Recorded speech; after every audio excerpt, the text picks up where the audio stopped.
Kabanata 271. Ang insidente na kinasasangkutan ni Jack Ellen ay talagang nagpasabog kay Gerald sa malamig na pawis. Sa kabutihang palad, pagkatapos na ipadala siya sa ospital para sa isang diagnosis, napagtanto niya na si Jack Ellen ay nagdurusa lamang sa utak at lumipas mula sa epekto. Magiging maayos siya pagkatapos gumaling ng sandali. Gerald, huwag kang umalis. Mahal kita, Ginoo. Crawford, huwag kang umalis. Mahal kita hanggang sa kamatayan. Si Jack Ellen ay nagbubulungan pa rin ng kalokohan sa kanyang sarili. Habang siya ay nasa pagkawala ng malay, medyo nabigo din si Gerald.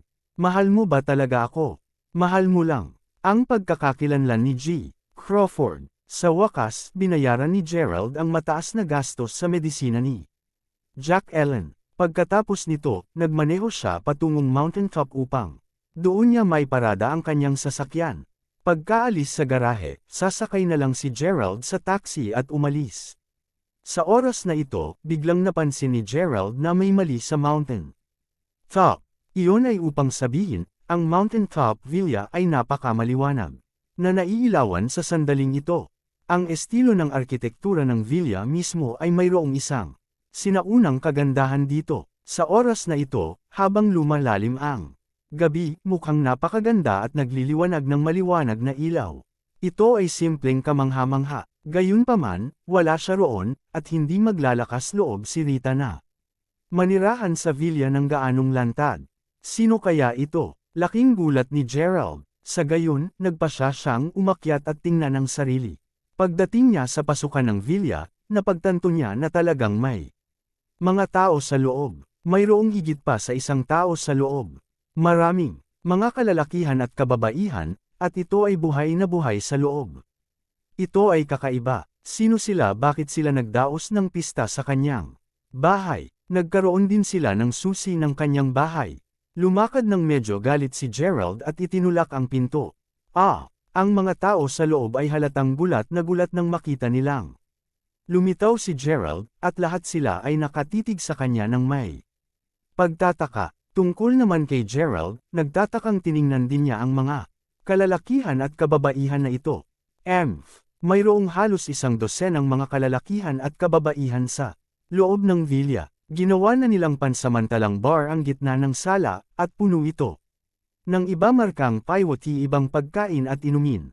100 tao ang umiinom at nasisiyahan sa kanilang sarili sa oras na ito. Gayunpaman, hindi naramdaman ni Gerald na pamilyar sa kanya ang mga taong ito. Tiyak na hindi sila mula sa pangkat ng mga kaibigan ni Aidan, at tiyak na hindi nila siya kapatid ng Diyos, mga kaibigan ni Yoel. Ito ay kakaiba. Naroon pa rin ang 2 security guard na kalahati ng paakyat ng bundok.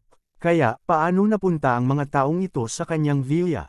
D*man ito. Sino ka? D*man. Ito ba ay isang lugar kung saan ang isang ordinaryong tao na tulad mo ay makakapunta? Pinagalitan siya ng isang batang lalaki habang nakasimangot. Diyos ko, siya ay dapat maging isang nakakaawa na Hulk-Hogan na narinig ang kapaligiran sa mountaintop. Iyon ang dahilan kung bakit nais niyang pumunta rito upang bisitahin. Panipi, posible bang nagmula siya sa likuran ng bundok? Ay nako, talagang mayroong lahat ng uri ng mga tao sa mundong ito. Panipi, maraming mga batang babae ang tumingin kay Gerald na may isang satirical na mukha sa kanilang mga mukha. Oo, ni Gerald ay hindi kailanman nagbigay ng anumang pansin sa kanyang sariling dressing. Naramdaman lamang niya na mahalaga na magsuot ng malinis at sariwang damit. Sa makatuwid, natural na palagi siyang tatanggihan saan man siya magpunta. Ang mga batang babae na dati nang nakakakita ng matangkad, mayaman, at gwapong lalaki ay natural na hamakin siya.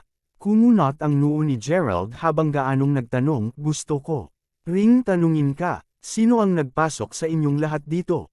Panipi, isang kasinungalingan ang masasabi na hindi siya galit. Ang kanyang orihinal na hangarin sa pagbili ng villa na ito ay hindi dahil gusto niyang magpakitang gilas. Paimpol niyang nais na magkaroon ng isang lugar para sa kanyang sarili sa hinaharap. Ngunit ano ang nangyari ngayon? Ito ba ang palaruan nila? Isang batang babae na halatang lasing ang lumakad kay Gerald bago niya sinundot ang dibdib na hindi nag-iisa. Ang tono ng taong ito ay hindi magalang. Sa tingin mo ba may karapatan kang tanungin sa amin kung paano kami pumasok? Panipi, kalimutan mo na, Lucille. Nakita na natin ang maraming tao tulad nito. Kung hindi kami binalaan ng paulit-ulit ni Silas na huwag maglagay ng dugo sa Mountaintop Villa, pinalo ko na siya.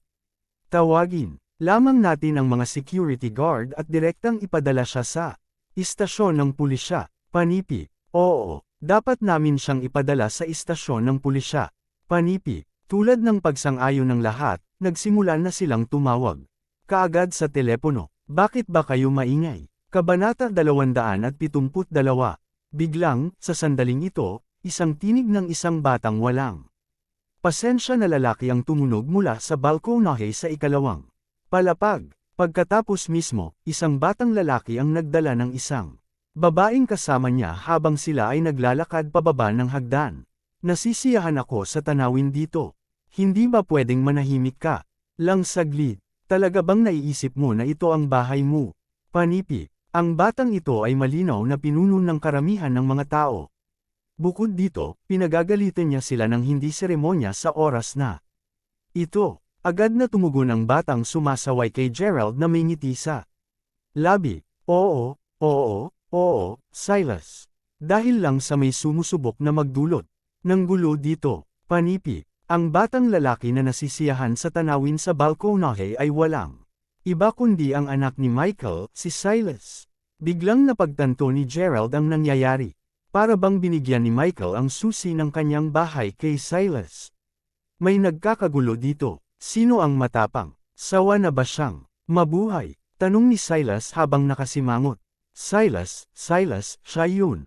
Siya yun. Panipi, kaagad pagkatapos, 5 o 6 na batang babae ang sunod-sunod na lumapit bago nila hawakan si Gerald. Ito ay isang eksena na tila isang pangkat ng mga humihilaang nakahawak sa isang nanghihimasok. Pagkatapos nito, pilit nilang sinusubukang i-claim ang kredito para sa kanilang aksyon mula sa kanilang boss. Diretso nilang hinayla si Gerald sa harap ni Silas. Tungkol naman sa batang babae na kanina pa nakatayo sa likuran ni Silas, humigpit ang ekspresyon ng kanyang mukha matapos niyang makita ng malinaw ang mukha ni Gerald. Gerald, ikaw yun. Halatang labis siyang nagulat. Nakatutok si Gerald sa pagtingin kay Silas at hindi man lang siya napansin. Sa makatuwid, siya ay nagkaroon din ng isang baffled hitsura sa kanyang mukha nang makita siya. Alice. Matapos ang sorpresa ay sumunod kaagad ang panunuya. Hehe, Gerald, paano ka umakyat dito? Umakyat ka ba dito dahil gusto mong makita at maranasan ang kagandahan ng Mountaintop Villa? Panipi, ang kaganapan na ito ay nakaplano na ngayon. Sa totoo lang, ilang oras na ang nakakalipas, ang balita na ang isang mayamang tagapagmana ay bumili ng Mountaintop Villa para sa $120 milyong ay naikakalat sa internet. Narinig na siguro ni Alice at ng iba pa ang tungkol sa Mountaintop Villa. Gayunpaman, hindi nila maaaring managinip tungkol dito kahit na talagang nais nilang tingnan ang lugar na ito. Ito ay isang tunay na napakagandang lokasyon. Gayunpaman, natuklasan ni Alice na kahit ang imposible ay tila posible matapos niyang makilala si Silas. Nang sinabi ni Silas sa lahat na mayroon siyang mga susi sa Mountaintop Villa ngayon, wala namang naniwala sa kanya. Napangangalamang ang lahat ng hawak niya ang susi sa kanyang sariling kamay. Napagkasunduan din na pupunta dito sina Jaden at Jack Ellen mamayang gabi. Gayunpaman, wala pa ring balita mula kay Jaden mula pa noong hapon. Bukod dito, nakapatay na ang cellphone ni Jack Ellen. Medyo naging awkward ito kay Alice dahil nag-iisa lang siya. Sa kabutihang palad, sinamahan siya ni Silas sa buong magdamag.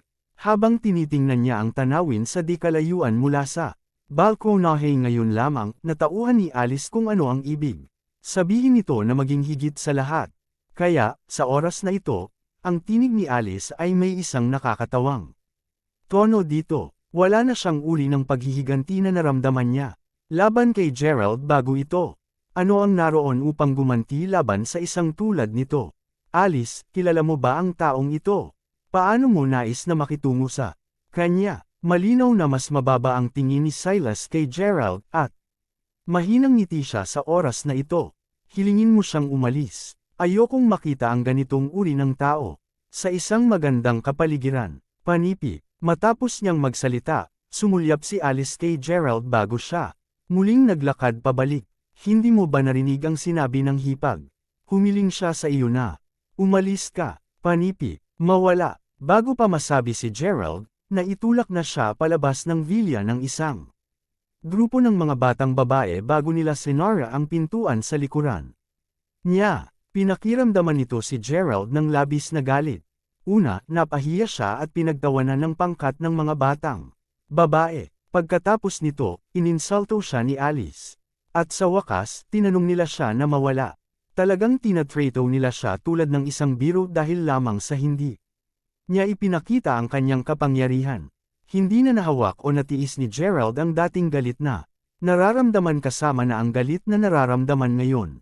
Sa makatuwid, inilabas niya ang kanyang cellphone at tinawagan sina Rita at Michael, sunod-sunod. Kabanata 273. Tinawagan ni Gerald sina Michael at Rita, ngunit wala siyang masyadong sinabi. Pasimpleng hiniling niya sa kanila na lumapit at tingnan ang mountaintop villa. Pagkatapos nito, binaba na niya kaagad ang telepono. Para sa ngayon lang, talagang may pagnanasa si Gerald na magkaroon ng isang showdown sa kanila. Gayunpaman, matapos itong pag-isipan, ang dahilan kung bakit naghirap ulit si Alice at naging ganito ay dahil din sa kanya. To put it bluntly, palagi itong may kinalaman sa kanya. Siya ang naglabas ng video ni Quinton at ng kanyang ina-ina. Talagang pinasigla nito si Alice at naging sanhi ng paglalapan nito.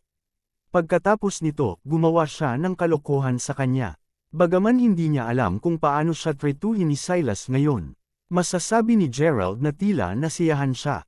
Sa makatuwid, medyo gumon din ang pakiramdam ni Gerald.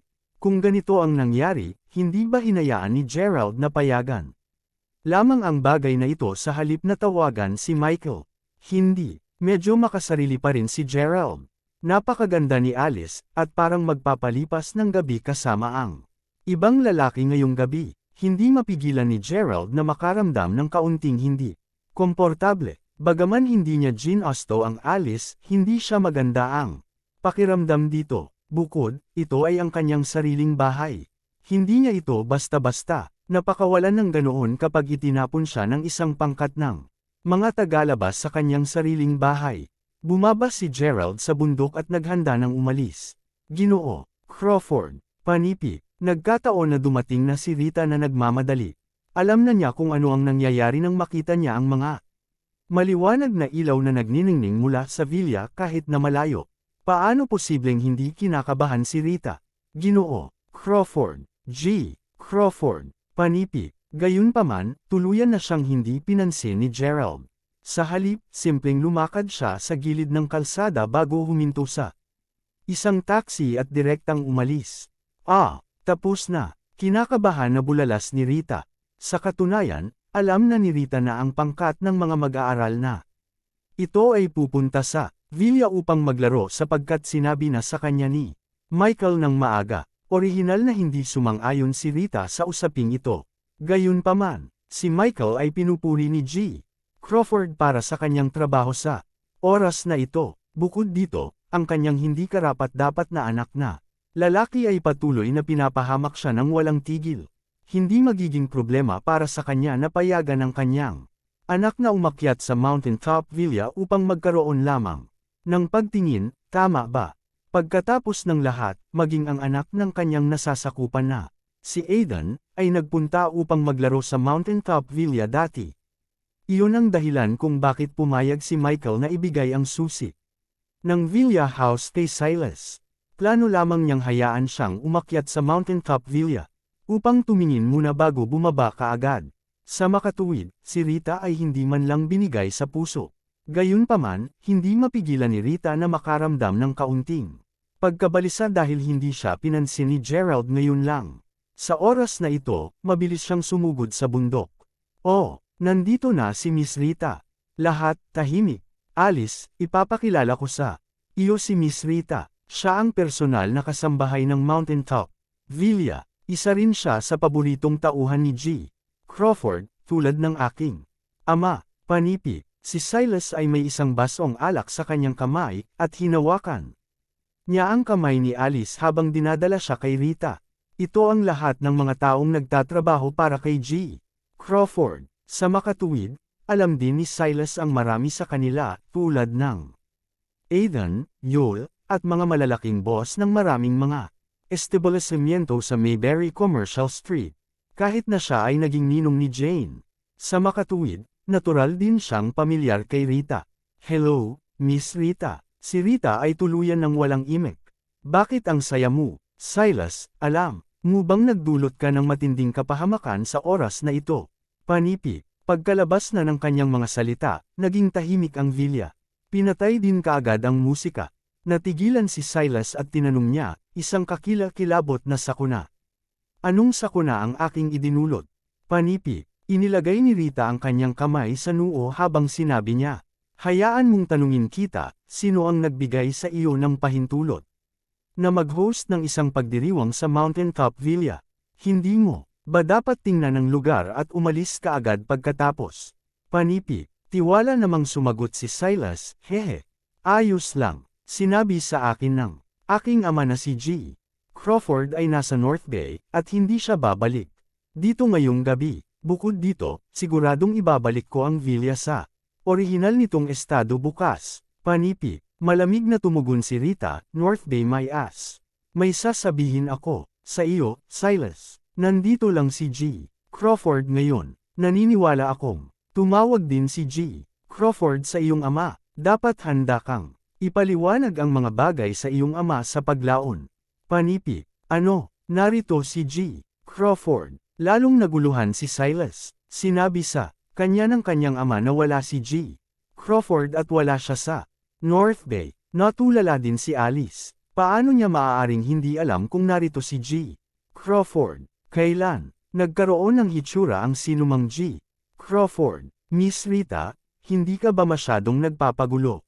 Hindi namin nakita si G. Crawford, isang kalunus-lunus lang na jerk na nandito lang. Hahaha. Panipi, hinabol na natin ang nakalulungkot na jerk na iyon pababa ng bundok ngayon lang.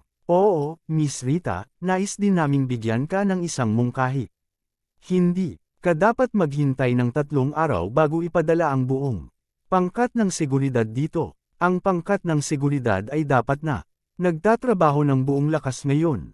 Panipi, ang mga batang babae lahat ay nagkwentuhan, sunod-sunod. Kabanata 274. Hindi itinuloy ni Rita ang pagsagot sa anuman sa kanilang mga katanungan tungkol sa bagay ni G. Crawford. Halata na si Silas ay may kaunting alam tungkol sa kanya. Sa makatuwid, alam niya na magiging abala para sa kanya na ibunyag ang labis na impormasyon. Paimpol niyang umiling habang bumababa agad ng bundok. Nagsalita si Silas habang ngumiti siya ng mapait. Ano ang nangyayari kay Miss Rita ngayon? Bakit niya sinabi na kanina pa nandito si G. Crawford? Kung pupunta talaga si G. Crawford dito, ang tatay ko ay, ngunit sa oras na ito, biglang nagring ang kanyang cellphone. Sinagot ni Silas ang telepono nang may ngiti sa labi. Tatay, huwag mo akong sigawan, tatay. Ikaw ang aking ama. Panipi, patuloy na sumigaw ng ligaw si Michael sa kabilang linya. Humihingal din siya. Pagkatapos nito, pareho silang nagpatuloy sa pagsasalita. Sa oras na ito, ang ngiti sa mukha ni Silas ay unti-unting nawala, at ang mukha niya ay namumutla. Sa huli, pasimpleng binaba ni Michael ang telepono. Silas, ano ang nangyari? Tanong ni Alice habang nasa gulo rin ng isipan niya. Tapos na ang lahat. Sinabi sa akin ng aking ama na maaaring narito talaga si G. Crawford. Bukod dito, partikular na tinawag ni G. Crawford ang aking ama at si Miss Rita upang tanungin siya tungkol sa sitwasyong ito. Puputulan ko ngayon ang aking mga binti. Tapos na ako para panipi. Ibinagsak ni Silas ang kanyang cellphone sa lupa sa takot. Halatang takot na takot siya sa kanyang ama.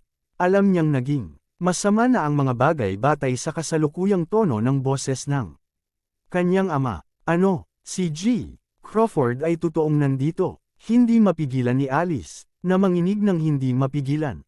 Tulad ng nabanggit lamang ng mga batang babae, sa buong kaganapan, wala nang iba pa na nandito bukod sa nakalulungkot na haltak na iyon, Gerald.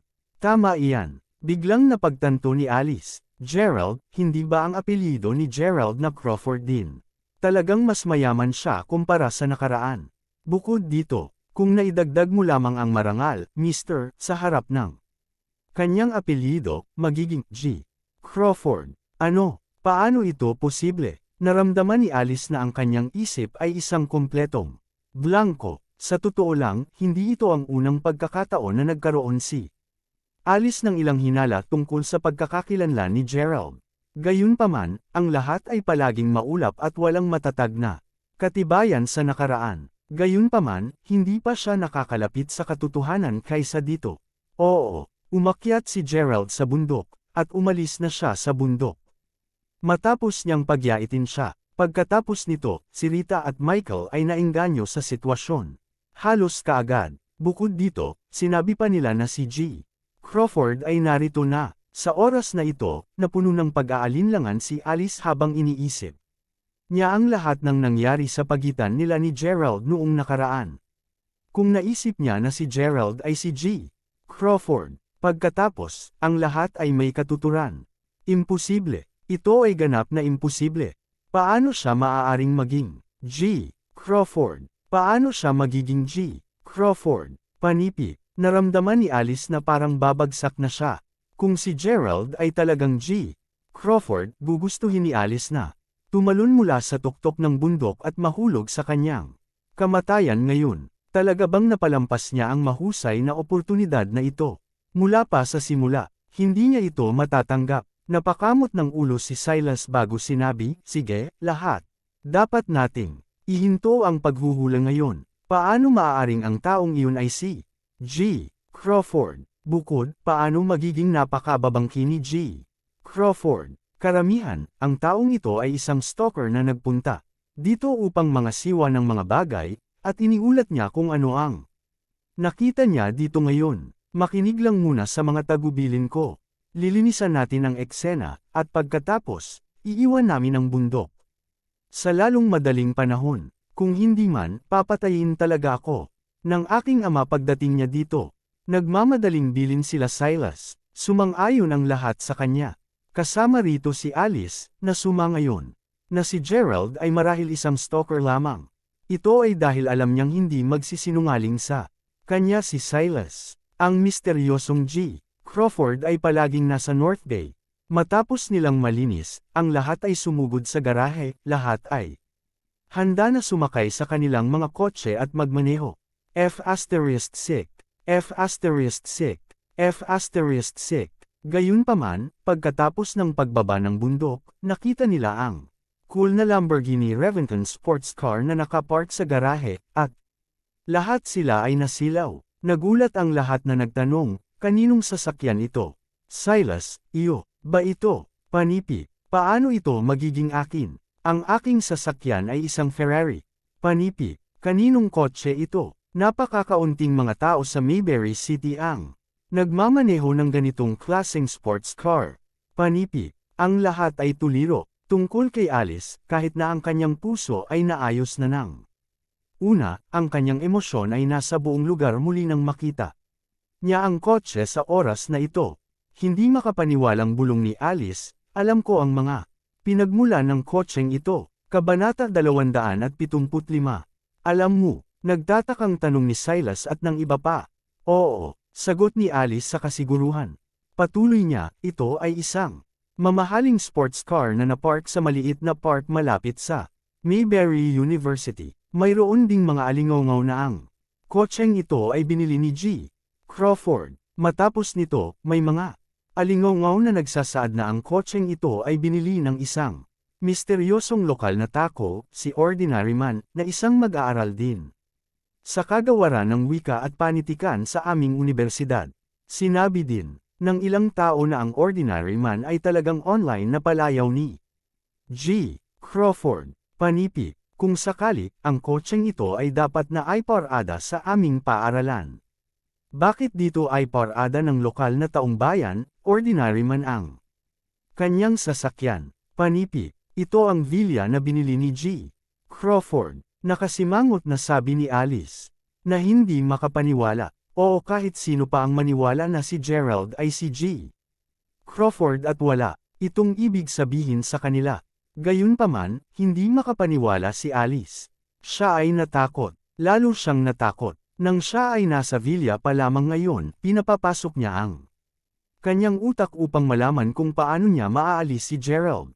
Mula sa equation na ito, kailangan niya lamang ng isang dahilan upang maiwasan ang katotohanan ito, at sa wakas ay nakabuo si Silas ng isang dahilan. Para doon, gayunpaman, paano maipapaliwanag ang mga bagay ngayon? Ang kotse ng ordinaryong tao ay nakapark dito, at napapabalitang siya si G. Crawford. Ngayon, halos tiyak na sigurado na ang ordinaryong tao ay tunay na G.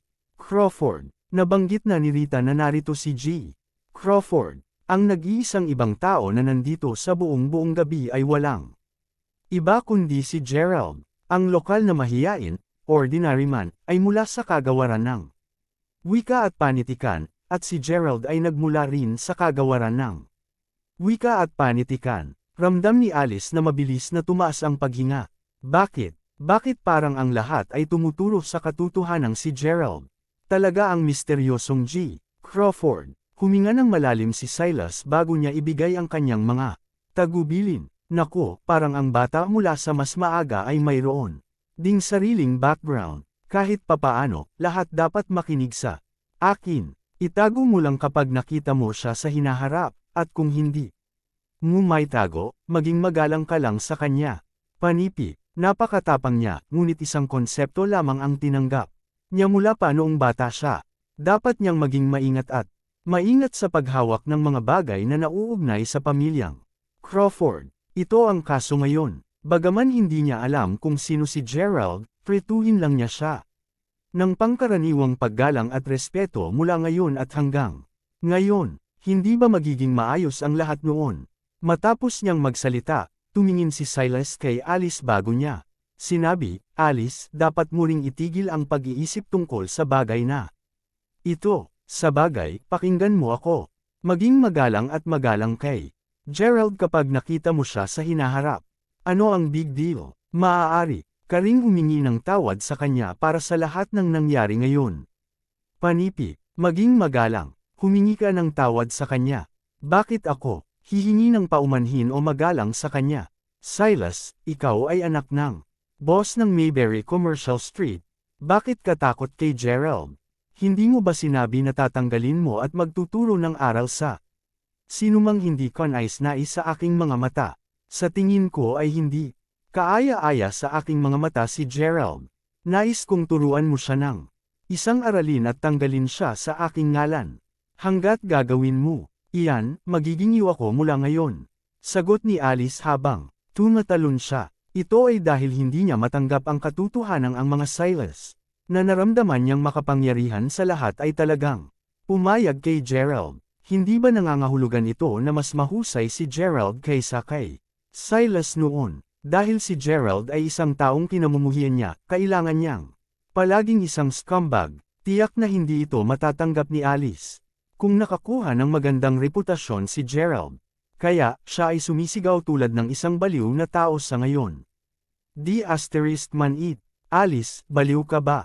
Sumagot si Silas sa medyo hindi masamang pamamaraan. Bagaman ang kondisyon na inalok ni Alice ay talagang kaakit-akit at kahit na palagi siyang isang romantiko na masasadya. Hindi siya bobo. Ang Gerald na ito ay malamang na si G. Crawford at gusto pa rin niya naturuan niya ng leksyon si Gerald. Baka hindi niya rin mapanatili ang kanyang sariling dila kung isinumpa niya siya. Iiyak na sana si Alice habang sumisigaw, wala akong pakialam. Si Gerald ay hindi maaaring maging G. Crawford, hindi mo ba sinabi na stalker lang siya? Paano siya maaaring maging G. Crawford? Paano ito magiging posible? Bukod dito, palagi siyang naging tanyag bilang kalunos-lunos na kakulangan sa aming paaralan. Panipi, Kabanata 276. Medyo naguluhan din si Silas. Sa oras na ito, biglang nagring ang cellphone ni Silas. Pagkakita na lang niya ng pangalan sa caller ID, sinagot niya ang tawag na may galit na mukha. Binalik din niya ang nagsasalita sa kanyang cell phone nang walang pag-aalangan. F***sick. Jaden, nasaan ka? Hindi ka na ba pumayag na pumunta sa Mountaintop Villa kasama si Jack Ellen ngayong gabi? Bakit? Nagpunta ba kayong dalawa upang magbukas ng isang silid? Panipi, tanong ni Silas habang nagmumura sa kanya. Huwag pag-usapan, Silas. Nagdulot ako ng isang malaking sakuna. Ngayon at binugbog ng kalahati hanggang sa mamatay ng aking ama. Katatapos lang mag-apply ng gamot para sa akin ng aking ina. Panipi, ano, si Tio Scott ay palaging spoiled at doted sa iyo, ngunit talagang binugbog ka niya ngayon. Gumawa ka ba ng isang bagay? Ayla, hilakbot o gumawa ka ng isang bagay upang mapahamak ang pamilya Crawford? Panipi, hindi ko alam kung sino ang pinukaw ko ngayon. Gayunpaman, paano ko maaring masaktan ang pamilya Crawford? Hindi ako tanga upang sabihin sa iyo ang totoo, simpleng nagkasalungatan ako sa ilan sa mga lalaki mula sa kagawaran ng wika at panitikan. Ngayon, alam mo bang sinaktan din ako ni Jane dahil lang sa nasaktan ko ang isang tumawag kay G. Benjamin Langdon mula sa kagawaran ng wika at panitikan. Alam din ni Jack Ellen kung sino siya. Panipi, F***sick. G. Benjamin Langdon. Bakit hindi ko pa siya narinig dati? Pinagtripan ka ni Jane dahil sa kanya. Hindi mapigilan ni Silas na makaramdam ng kaunting pagkalito. Ano ang nangyayari ngayon? Sandali lang. Sino ang sinasabi mo, Benjamin? Sigurado ka bang kilala rin sila ni Jack Ellen?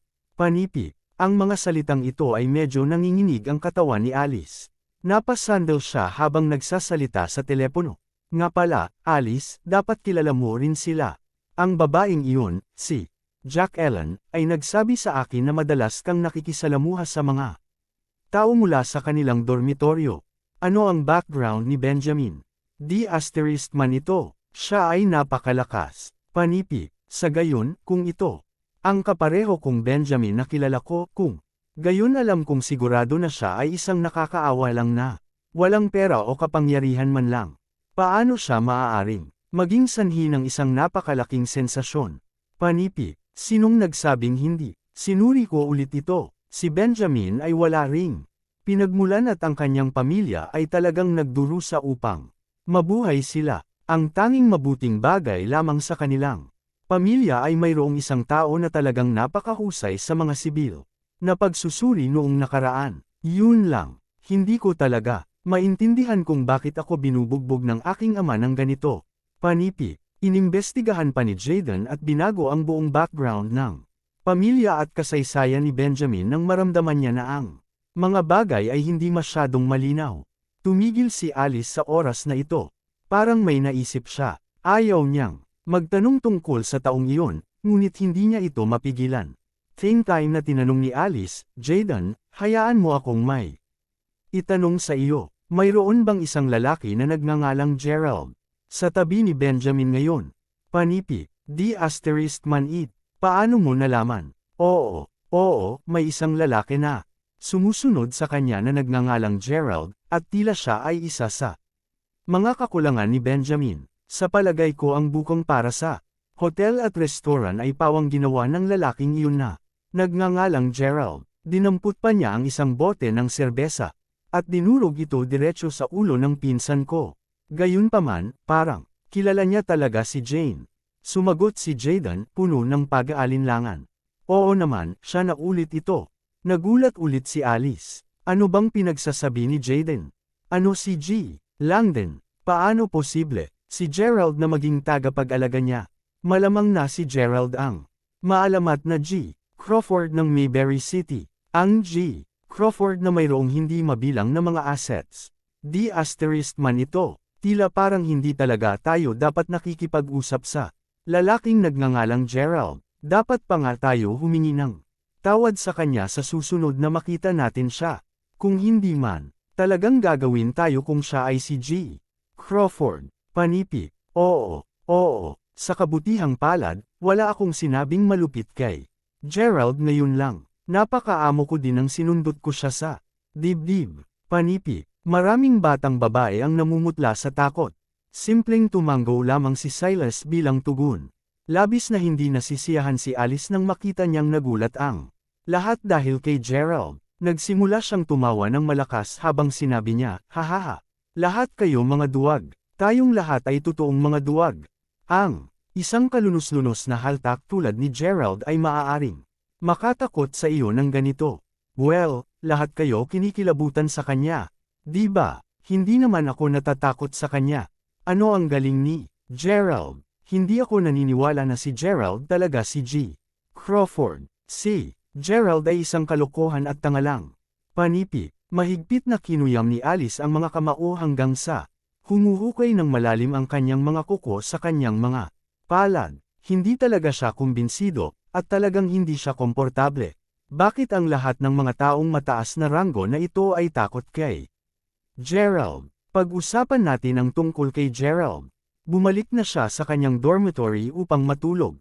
Kaya't, hindi man siya mapakali upang tanungin kung ano ang gagawin ni Michael upang harapin ang bagay na ito, at natutulog siya hanggang sa madaling araw. Mabuti na lang ang pakiramdam ni Gerald nang magising. Kinabukasan, noon lang niya naisip si Jack Ellen. Kung sa bagay, siya ang naging sanhi ng aksidente. Kaya, hindi ba dapat niyang malaman kung gising na siya? Kabanata 277. Hindi nagmaneho si Gerald. Sa halip, sumakay na lang siya ng taxi. Sa ospital, si Jack Ellen ay inilagay sa isang espesyal na VIP ward.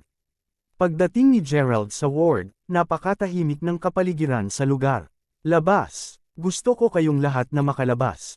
Hindi ko tatanggapin ang iyong pagsusuri maliban kung nakikita ko ang taong nagligtas sa akin. Labas! Hindi inaasahan, pagdating ni Gerald sa pintuan ng ward, narinig niya ang sigaw ni Jack Ellen at nawala ng init ng ulo. Isang pangkat ng mga nakatatandang doktor at nurse ang hinabol sa labas ng ward. Oh, ang Miss Lay na ito ay talagang may napakasamang ugali. Hindi man niya kami papayagang suriin siya kahit papaano. Paano, kung lumala ang kanyang kalagayan dahil sa pagkaantala? Panipi. Oo, paano natin ito ipapaliwanag? Panipi. Maraming mga nurse ang nag-alala sa pagkabalisa. Nang sila ay lumingon, nakita nila si Gerald na naglalakad papunta sa kanila na may dalang mga prutas at regalo sa kanyang kamay. Kumusta, G. Crawford? Narito ka na sa wakas. Ang pasyente ay nagsusumite upang makita ka sa lalong madaling paggising. Panipi. Maraming magagaling na nurse ang lumapit agad kay Gerald. Ito ay dahil naging napakahusay ni Gerald pagdating sa ospital sa kanyang Lamborghini Kamakalawa. Sa makatuwid, ang mga magagandang nurse na ito ay natural na nagbigay ng maraming pansin kay Gerald, at lahat sila ay tinukoy bilang G. Crawford sa isang magalang na pamamaraan. Mahinang tumanggo si Gerald sa grupo ng mga nurse bago siya nagtanong sa isang nasa edad na dumadating na doktor na pinangalanang si Dr. Ziz tungkol sa kalagayan ni Jack Ellen. Oh, Dr. Ziz, kailan nagising si Jack Ellen? Kamusta siya? Agad na lumiwanag ang mga mata ni Dr. Zick kaagad pagkakita kay Gerald. Pagkatapos nito, winagiwi niya ng bahagya ang kanyang kamay. Habang sinenyasan niya ang mga nurse na umalis muna. Kumusta, G. Crawford? Ang pasyente ay nagdusel lamang ng isang bahagyang pagkakalag ng utak na hindi isang pangunahing problema. Binigyan din namin siya ng ilang gamot, at nawala na sa kanya ang halos kalahating buwan na halaga ng kanyang memorya. Ngayon, sagot ni Dr. Ziz habang ngumiti siya ng mahina. Parang alam na niya ang tungkol sa pagkatao ni Gerald. Ginawa nitong medyo tuliro si Gerald. Matapos ipadala dito si Jack Ellen kahapon, tinawagan niya si Zack at hiniling sa kanya na ayusin ang ward at espesyal na pangangalaga kay Jack Ellen sa ospital. Gayunpaman, hindi niya kailanman hiniling kay Zack na bigyan si Jack Ellen ng amnesia. Hindi na kailangan pang isipin ito ni Gerald upang malaman na tumawag na si Zack sa ospital upang gawin ang lahat ng kinakailangang kaayusan matapos ang tawag sa kanya. Hindi lamang niya inayos ang VIP ward at mga espesyal na kawani ng medikal na bantayan si Jack Ellen, ngunit inatasan din niya ang doktor na tiyakin na hindi maalala ni Jack Ellen ang lahat ng nangyari. Si Zack ay talagang napaka-maalalahanin at mislan. Nakangiting mapangiti lang si Gerald sa sarili. Gayunpaman, ito ay perpekto din. Ito ay magiging mas mabigat para sa kanya sa hinaharap. Sige, magkakagulo ako sa iyo sa bagay na ito. Gantimpalaan kita ng malaki sa hinaharap. Papasok ako at makikita ko muna siya. Panipi. Okay, G. Crawford. Tinulak ni Gerald ang pinto ng ward na bukas. Mawala ka. Sinabi ko na sa iyo, F***. Gerald, bakit ka nandito? Panipi. Kumuha na si Jack Ellen ng isang basong tubig at ihahagis na sana. Ngunit natigilan siya nang makita niya si Gerald na papasok sa ward sa oras na ito. Sa totoo lang, mula nang siya ay magising sa isang pagkasindik. Kagabi, napuno siya ng mga pag-aalinlangan. Sinimulan na niyang magpalabas at magpakita ng napakasamang init ng ulo nang mapansin niya ang maingat at magalang na ugali na mayroon sa kanya ang mga tauhan ng medikal. Noong una, tinanong sila ni Jack Ellen kung paano siya napunta sa ospital. Sinabi sa kanya ng doktor na isang mayaman ang nagdala sa kanya rito, at inayos pa niya na manatili ito sa VIP ward. Nang sabik na tanungin ni Jack Ellen ang tungkol sa pagkakakilanlan ng mayaman, tumanggi na sabihin ang mga doktor. Bukod dito, ang lahat ay magalang at magalang kay Jack Ellen. Iyon ang dahilan kung bakit naglakas loob si Jack Ellen na kumilos nang walang prinsipyo ngayon lang. Gayunpaman, hindi talaga niya inaasahan na makikita niya si Gerald. Mukhang mas maganda ang pakiramdam mo batay sa iyong boses. Inilapag ni Gerald sa kanyang kamay ang bag ng mga prutas bago siya umupo. Kabanata 278. Diyos ko, Gerald, bakit ka nandito? Teka lang, huwag sabihin sa akin na ikaw ang nagligtas sa akin. Ngunit ano ang nangyari sa akin? Bakit wala akong maalala kahit ano? Nagtatakang tanong ni Jack Ellen. Sumagot si Gerald na hindi man lang nahihiya. Oo, naisave kita. Tulad ng para sa kung ano ang nangyari, ikaw ay naglalakad ng napakabilis sa campus at nadapa ka ng isang bato, pagkatapos ay hinampas ang iyong ulo sa isa pang bato. Ako ang nagligtas sa iyo at dinala ka sa ospital. Panipi. Kaya, iyon ang ano? Ubu. Dismayadong sagot ni Jack Ellen. Parang natatawa si Gerald nang tanungin niya, bakit parang nabigo ka nang malaman na ako ang nagligtas sa iyo? Siyempre yun ang nangyari. Orihinal na naisip ko na gumanap ako ng mahina ng kotse, at ito ay isang mamahaling kotse. Ang may-ari ng marangyang kotse ay isa ring napakagwapo. Sa wakas, mas makakabuti kung umuulan kagabi. Ang gwapong lalaki ay sumubsob sa ulan bago niya ako yakapin at bahagyang tinapik sa pisngi habang tinanong akong balisa, Miss, okay ka lang ba? Nang makita niya na nasa coma siya, inakbayan siya ng mayaman at gwapong binata habang isinugod siya sa ospital sa sasakyan. Pagkatapos nito, bibisitahin niya siya kasama ang isang bungkus ng masarap na prutas, at magbabalat din siya ng ilang mga mansanas para sa kanya. Pagkatapos, isasama niya siya sa pamamasyal sa parke. Matapos ang pagsasama ng higit sa kalahating buwan, silang dalawa ay biglang umibig. Siya ay umibig sa kanya, at siya ay lumuhod at imungkahi sa kanya. Sa isang mabituon na gabi, tungkol sa panukala sa kasal, bibigyan niya ng ilaw ang kalangitan. Gamit ang mga paputok at baybayin ang mga salitang mahal kita. Jack Ellen, mahal kita. Pakakasalan mo ba ako? Handa akong gamitin ang lahat na mayroon ako kapalit ng iyong buhay na kaligayahan. Panipi. Oo, panipi. Pagkatapos, pareho silang magsisimulang maghalikan sa romantikong gabing ito. Sa kalagitnaan ng halik, binuksan ni Jack Ellen ang kanyang mga mata. Di asterisk man ito, Gerald. Kaya, naiisip ng lahat ang kalooban ni Jack Ellen at kung ano ang nararamdaman niya sa oras na ito. Hoy, bakit mo hinahawakan ang kamay ko? May tinatanong ako sa iyo. Nabigo ka ba na ako ang nagligtas sa iyo? Panipi. Hindi mapigilan ni Gerald na mapangiti ng mapait nang makita ang tulala sa mukha ni Jack Ellen. Ako, hindi ako. Sa gayon, Gerald, ikaw ay talagang matangkad at hindi ka ganoon masama ang hitsura. Sa katunayan, basta magsuot ka ng magagandang damit at magbihis ng maayos, magiging gwapong-gwapo ka rin. Ngayon, pagkatapos manalo ng Loto, mayaman ka rin at mayroong ilang mga koneksyon. Kaya, maituturing kang isang matangkad, mayaman, at guwapong lalaki. Panipi, gayunpaman, malayo ka pa rin sa mga talagang mayaman, makapangyarihan, at guwapo. Hindi ko alam kung bakit ganito. Marahil ito ay ang ugali mo lang. Nagsimulang magreklamo si Jack Ellen, akala ko ito ay isang matangkad, mayaman, at guwapong tao na nagligtas sa akin, ngunit hulaan ko hindi ka rin. Masyadong masama. Panipi, alam ni Jack Ellen na medyo mayaman din si Gerald. Bagaman posible, na siya ay isang gigolo na kasintahan ng iba, ayos lang basta may pera siya, maaari niyang subukan ang kanyang makakaya upang makuha ang kanyang mga kamay sa kanyang pera. Maaaring sabihin ni Gerald na ang kasalukuyang memorya ni Jack Ellen ay sa sandaling hindi naintindihan ni Alice ang kanyang hangarin sa kanyang kagawaran sa huling pagkakataon. Gerald, maaari kang magbalat ng mansanas para sa akin. Hawak ni Jack Ellen ang kanyang mga pisngi sa kanyang mga kamay at nagtanong habang ikaniling ang kanyang ulo upang tumingin kay Gerald, nakangiti ng masarap. Ngunit hindi ako bumili ng anumang mga mansanas. Maaari ka bang kumain ng isang saging? Panipi, medyo may kasalanan din si Gerald kay Jack Ellen. Kung sabagay, siya ang nakabangga sa kanya, at siya rin ang dahilan sa likod ng kanyang amnesia. Kahit sino ay magiging komportable sa sitwasyong ito. Sinimulan ni Gerald na magbalat ng isang saging para sa kanya.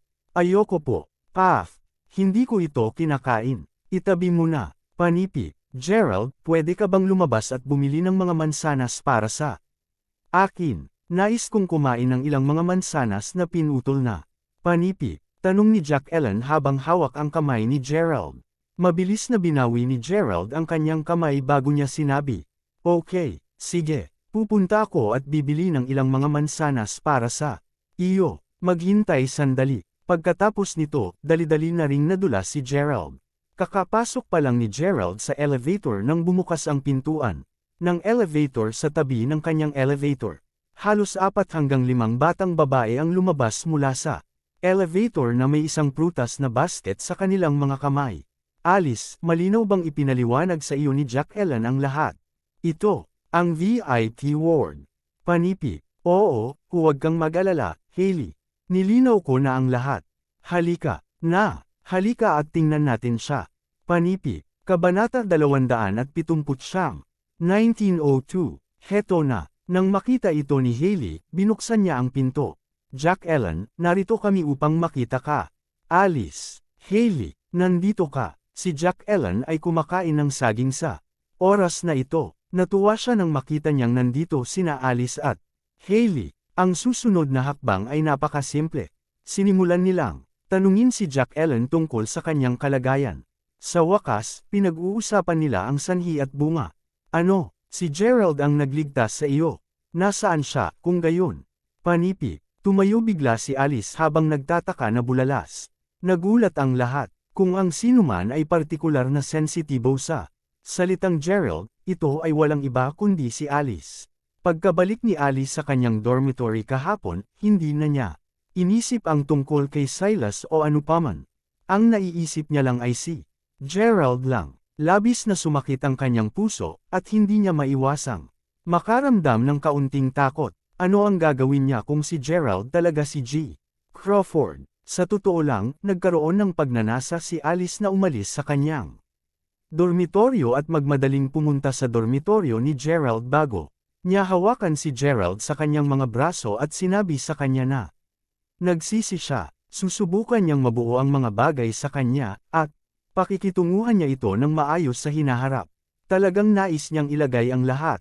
Gayunpaman, pagkatapos na isipin ito, hindi niya maiwasang magtaka kung paano kung hindi si Gerald si G. Crawford. Ito ay dahil talagang isang nakakalito na tao si Gerald ngayon. Oh, ayaw na niyang sabihin pa.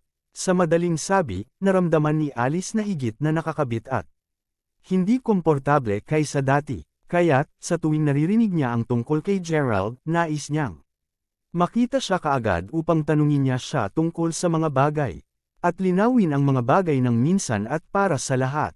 Kung tutuusin, pareho silang nawalan ng contact sa isa't isa sa huling Pagkakataon. Alice, okay ka lang ba? Bakit ang lakas mo ng reaksyon? Panipi, hindi mapigilan ng lahat na makaramdam ng kaunting pagtataka. Oh, ayos lang ako, hindi ko pa nakita ang kalokohan na iyon. Sa mahabang panahon, medyo nagalit lang ako nang marinig ko ang kanyang pangalan. Panipi, si Alice ay may kamangmangan sa kanyang mukha. Siya rin ay isang napakamatalino na tao, at hindi niya isiwalat ang anuman tungkol sa nangyari kahapon. Tama iyan. Ako rin. Galit na galit ako na ganyan talaga ang traitor sa iyo ni Gerald. Sagot din ni Hailey. Nagmamadaling nagtanong si Jack Ellen, Hoy, ano ang pinauusapan ninyo? Bakit hindi ko maintindihan ang sinasabi mo? Bakit si Gerald ay isang kalokohan? Panipi, Jack Ellen, nagpapanggap ka ba, o nawala talaga ang memorya mo? Nag-aalala na tanong ni Hailey at ng iba pa. Pagkatapos nito, sinabi nila kay Jack Ellen ang tungkol sa lahat ng nangyari dati. Hindi ako naniniwala. Hindi ako makapaniwalang makakasama ni Gerald ang iba. Sambit ni Jack Ellen habang umiling. Tungkol naman kay Alice na tinanong si Jack Ellen kung naaalala niya kung sino si Jaden, simpleng umiling lang si Jack Ellen. Bukod dito, hindi alam ni Jack Ellen kung bakit, ngunit talagang nakaramdam siya ng kaunting pagkasuklam nang marinig niya ang pangalang Jaden. Ang naging estranghero pa ay ang totoo na naramdaman niya na parang kinukumbinsi niya ang sarili na si Gerald ang taong hinabol niya ngayon. Ito ay totoong kakaiba. Nang malaman ng lahat na ayaw na pag-usapan ni Jack Ellen ang tungkol sa mga bagay na nangyari bago pa ito, tumigil ang lahat sa pag-uusap tungkol dito. Tungkol naman kay Alice, napakatalino din niyang tao. Nasasabi niya na parang may labis na pagmamahal si Jack Ellen kay Gerald sa oras na ito. Ito ay dahil hindi niya mapigilan ang kanyang sarili na banggitin si Gerald sa bawat iba pang pangungusap na sinalita niya. Tinanong pa niya ang lahat kung napagtanto nila na si Gerald ay talagang medyo guwapo. Si Alice ay nakakaramdam din ng kaunting selos sa oras na ito. Naramdaman na parang may nagmamayabang tungkol sa guwapo ng kanyang kasintahan at kung paano niya nais na makasama ang iyong kasintahan sa harap ng lahat. Gayunpaman, ang nakababahalang katotohanan ay na si Gerald ay hindi kahit na kasintahan ni Alice sa ngayon. Buntong hininga. Bakit hindi pa bumalik si Gerald? Bibilhan niya ako ng ilang mansanas. Hindi ba dapat matagal na siyang bumalik? Panipi, naramdaman na ni Jack Ellen na parang nawawala niya si Gerald sa oras na ito. Kaya, sinubukan niyang tawagan siya. Naku, pinatay na ang cellphone ni Gerald. Ano ang nangyayari? Dapat may nangyari. Sa katunayan, ito ay dahil ang cellphone ni Gerald ay nawasak na. Nang magulas matapos na mahulog sa lupa.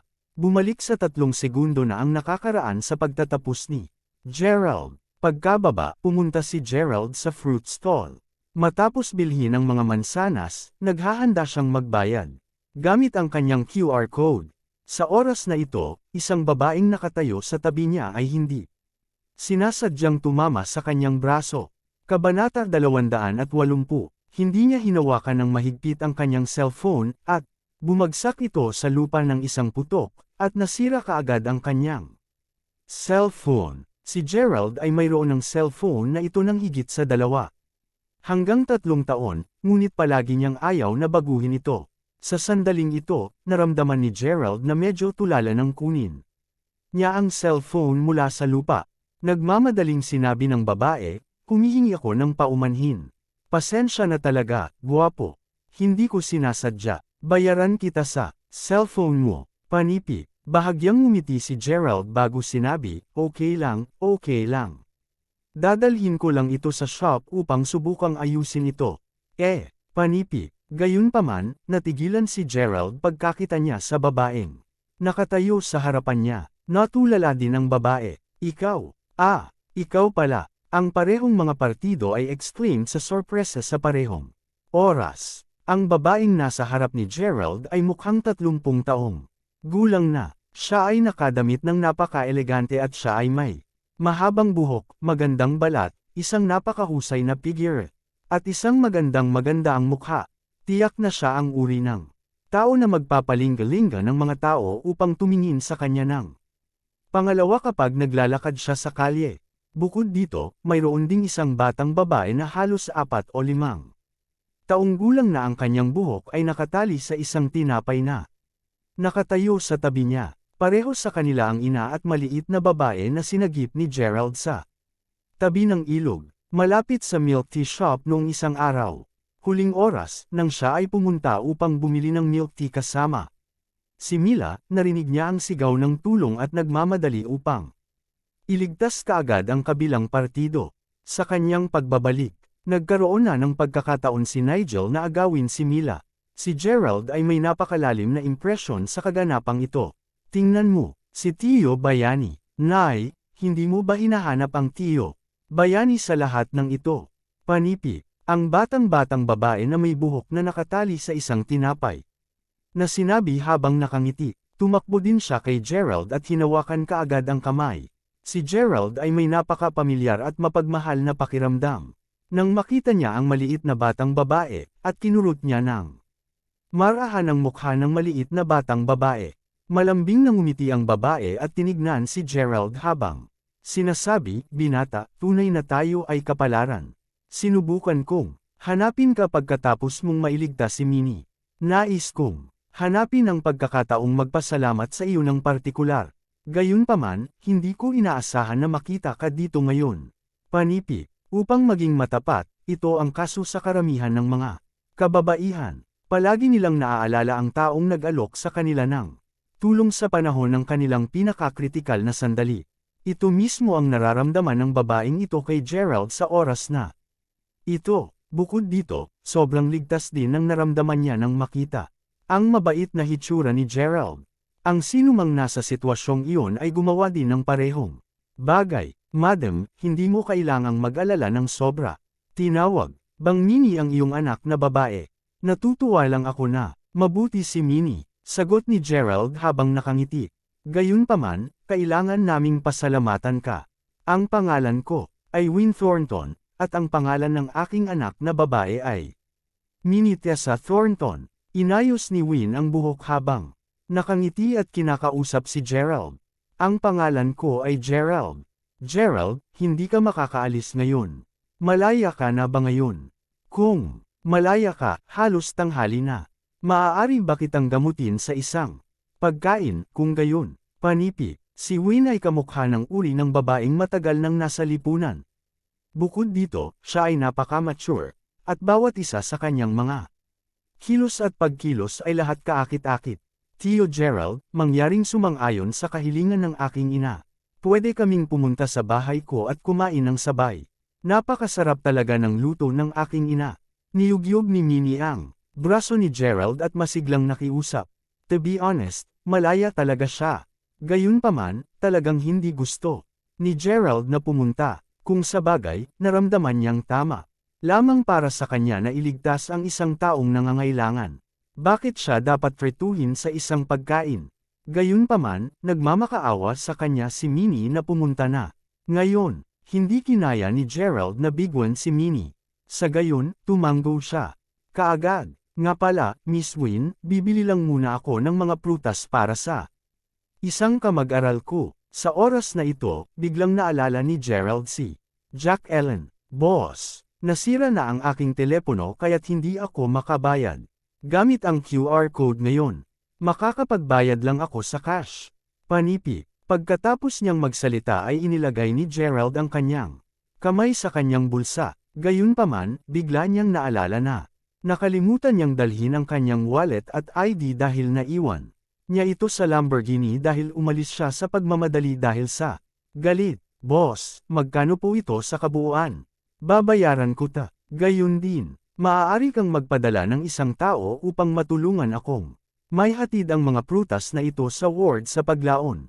Sabihin mo lang sa pasyente na ang kanyang kamag-aral ay lumabas na kumain kasama ang kanyang kaibigan." Ngumiti si Win at nagpatuloy. "Nga pala, Gerald, bibili din ako ng bagong cellphone para sa iyo." Ang dahilan kung bakit sinabi niya ito ay dahil napansin niya na parang hindi masyadong balisa si Gerald sa pasyenteng binibisita niya. Malinaw na nangangahulugan ito na hindi sila nagbahagi ng anumang espesyal na relasyon. Sa makatuwid, nagpasya siyang magpasya sa kanyang ngalan. Sa totoo lang, ang desisyon ni Win ay ginawang komportable at ginhawa ni Gerald. Sa katunayan, hindi niya nais na bumalik sa ward upang makita si Jack Ellen na umaakma sa kanya tulad ng isang sanggol. Masayang sumaya si Minnie habang hawak ang kamay ni Gerald. Yay! Pupunta si Tito upang kumain sa bahay ko. Panipi, si Minnie ay napakalapit at nagmamahal kay Gerald na nagligtas ng kanyang buhay. Matapos makapasok sa BMW 7 Series ni Win, nakita ni Gerald ang card ng negosyo ni Win sa kotse. Talagang natigilan siya matapos itong makita. Napakabata ni Win, ngunit siya ay naging boss ng isang kumpanya. Hanggang dito na lang ang ating kwento. Huwag kalimutan mag-like, share and follow for more story ng Ang Lihim na Mayaman.